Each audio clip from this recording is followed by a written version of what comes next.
Hello and welcome, everyone. We are really happy that you all could join us today for our first edition of Customer and Partner webinar by CyberDice Awareness. Today with you is Sebastian Münster, who is a head of consulting for CyberDice. He will happily show you the new features we built last year. And I am Nuray Kincibek. I will be your host today. If you have any questions throughout the webinar, please put them in the chat and I will send them to Sebastian accordingly, and we will answer them during the Q&A session. So not to wait any longer, today's topic is which new CyberDice features we built in 2025 you didn't know about. And we will start this webinar by the short review of the developments from last year, and Sebastian will show you them in practice, so a little demo of some of the features.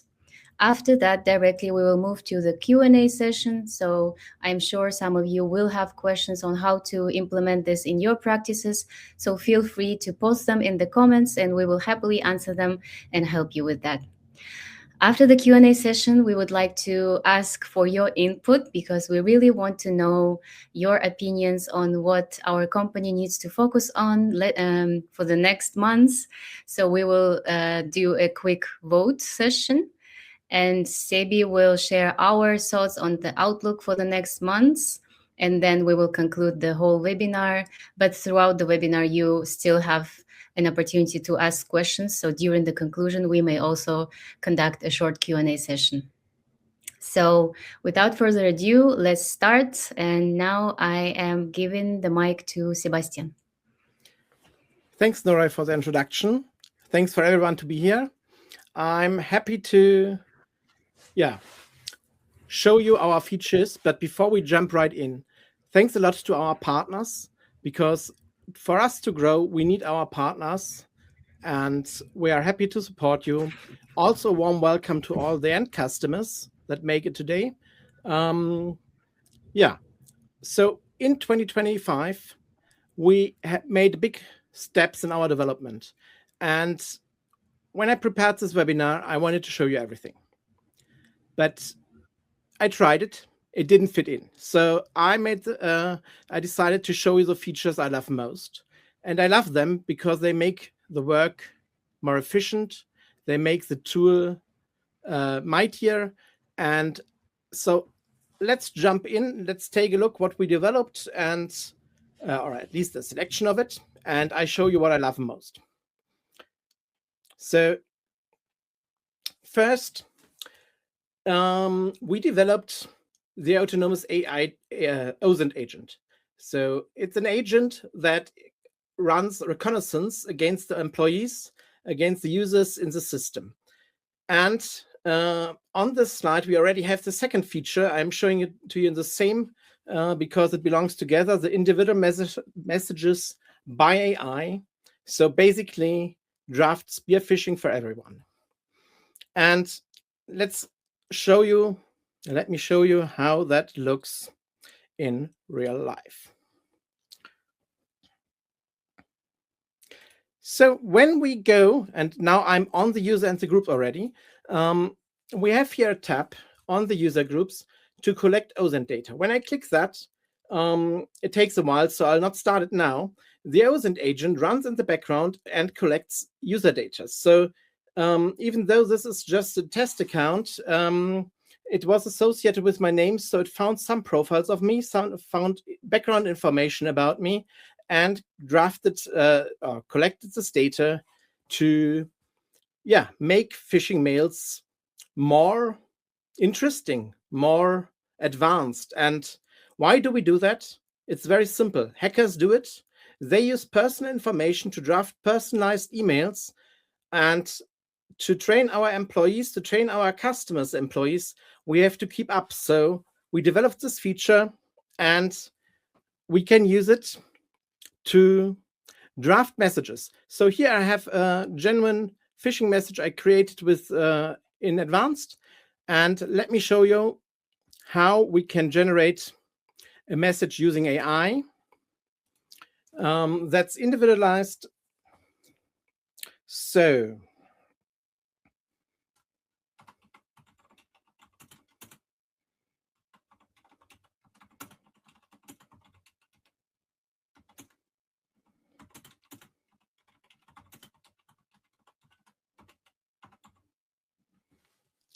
Very simple.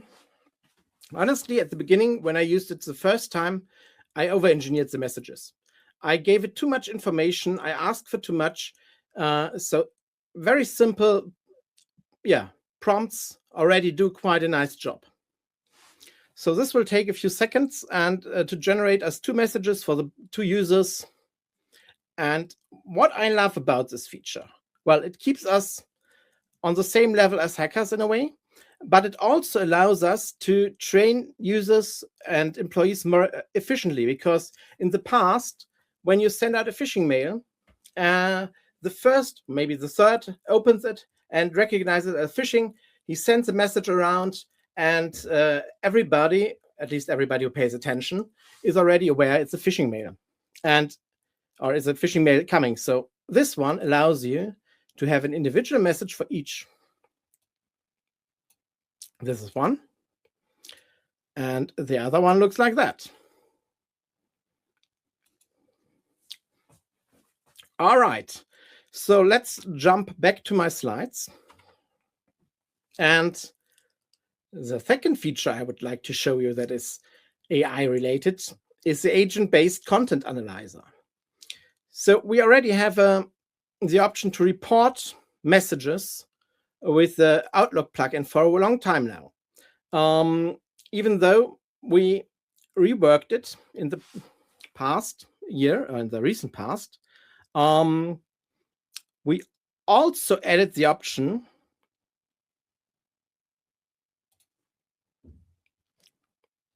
to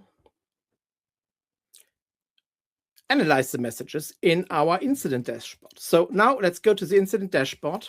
We have an overview of all the reported messages. You can use search terms, you can use filters. So you can select already now, the messages based on criteria. You even have a score that indicates, the level. So is it a risk or not? So now let's take a deeper look. We have a message here, and when we get it, it's analyzed using AI. And I can start the AI analyzer now. And why is AI very good at spotting phishing mails? Well, basically, it's not stressed. If we create a good phishing mail, or if attackers create a good phishing mail, they put pressure on the user. And by that, they make them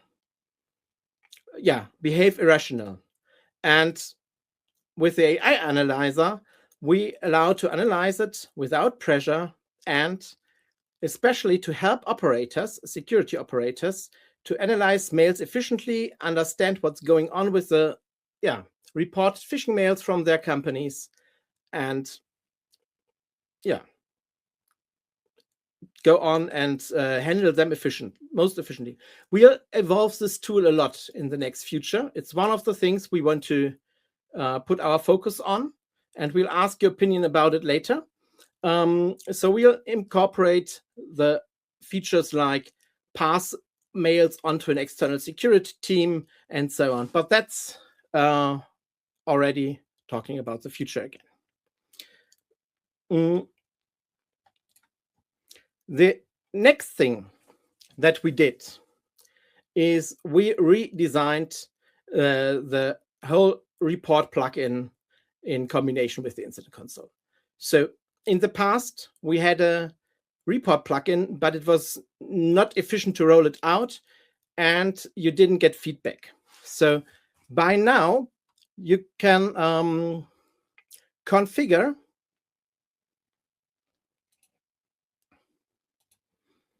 the feedback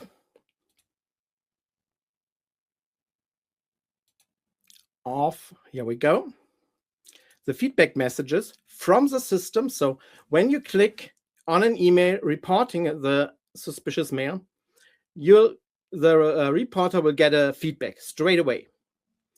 And that's based on the configuration for multi-languages and multi-systems. In the next step, you can also configure system templates for the autoresponder. So let me select my realm.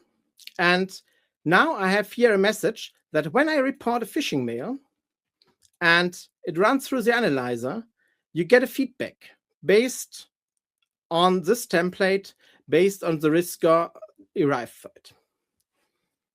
So I love that because it makes the work of the security operator a lot more efficient and allows him to focus on the most important things. So let's continue. From the campaign improvements or added features, I like the dynamic recipient groups the most. So all the others are very important, but with the dynamic recipient groups, we can now segregate groups. We can use criteria to split a group into several smaller groups or combine several groups into one. We just have to derive the conditions. So let's take a look at that. We go to groups and users, and when we import groups, we import them in the base groups.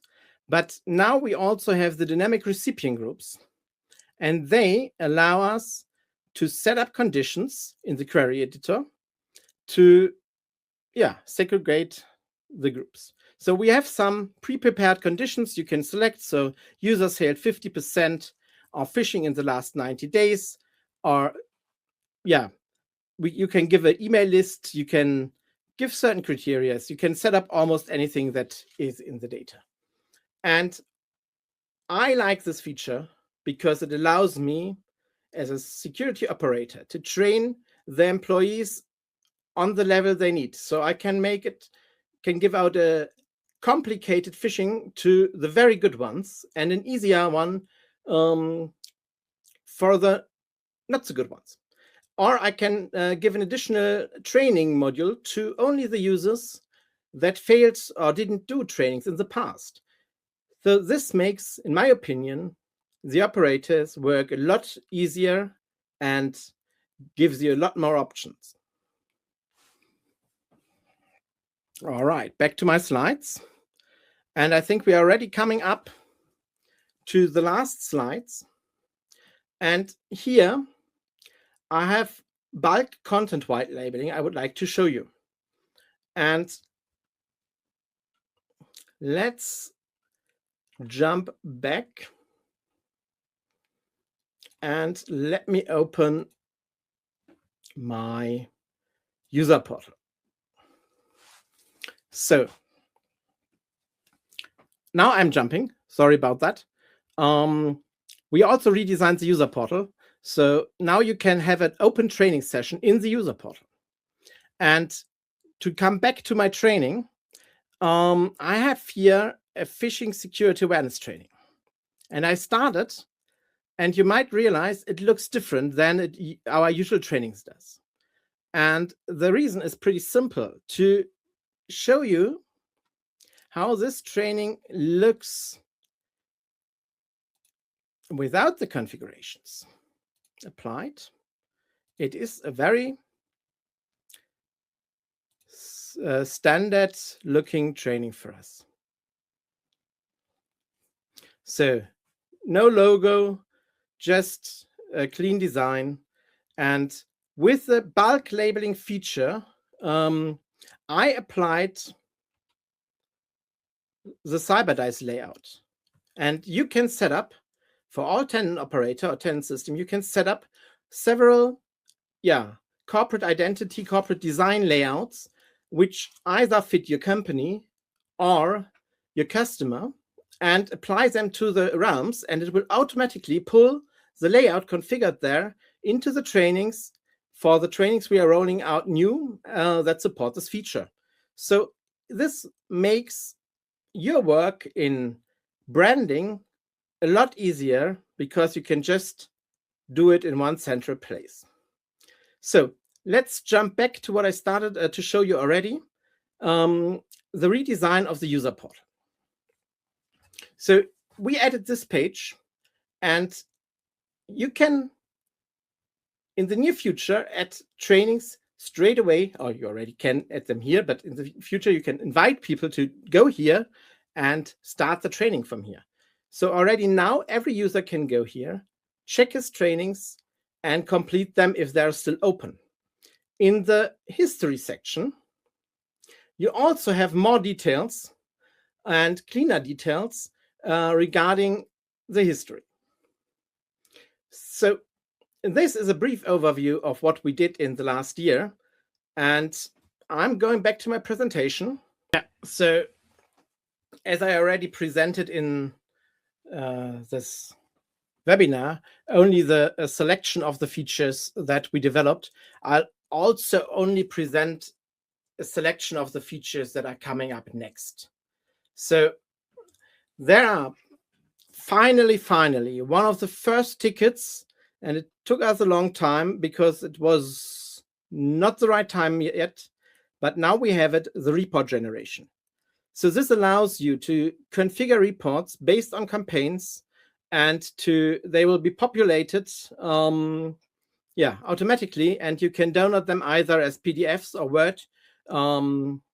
You can design them, you can create them to your needs, and then download them, send them out to your customers, to your board, to whoever needs it. The next one, relative scheduling. So this allows you to put a start point of a campaign or phishing based on other dates or events in the timeline, in the planning. So basically, you can you have one campaign that you start, and you put a start date for now, and it starts, or maybe you say, okay, 2 days after the start date, it starts, and the first campaign is sent out. And either by a fixed time or by a condition, when the first training is completed, the next thing will be sent out. So this allows you to prepare complex campaigns and send them out and duplicate them to other systems, customers, realms in an efficient manner. So I already talked about the third point, the deep research for the OSINT agent. So we'll improve the open source reconnaissance model by using a deep research approach. And that allows us, and I've seen the tests, we have run manual tests, it gives great data. So this is cool, and I'm really excited about it. The next two you have to see in combination. We'll add QR code attacks as well as the delivery method print and portal. So you either can put a your QR code in a letter and print it out and send it to your customers, to your end customers, end users via, let's call it snail mail. Or you can make a poster and it points to the portal, and you scan the QR code, and people can sign in with single sign-on and take part of the training. The last one is also very old requirement. We add the backup and restore options. So of course we already have backup and restore, but we'll add it in a way that you can create a backup from within the tool, and you can do the restore from within the tool and save it somewhere externally. All right. Yes, I think you may continue with the gap. Yeah. So we see in the area of AI, cyber attacks are evolving, and they're evolving fast. And of course, we need to keep up with the attackers. We need to be on the same page. We need to use similar tools like AI to train our employees with the features attackers use in a similar fashion. And that's the gap we bridge with CYBERDISE. Thanks a lot. And if you have any further requirements of feature needs or just comments, reach out to us.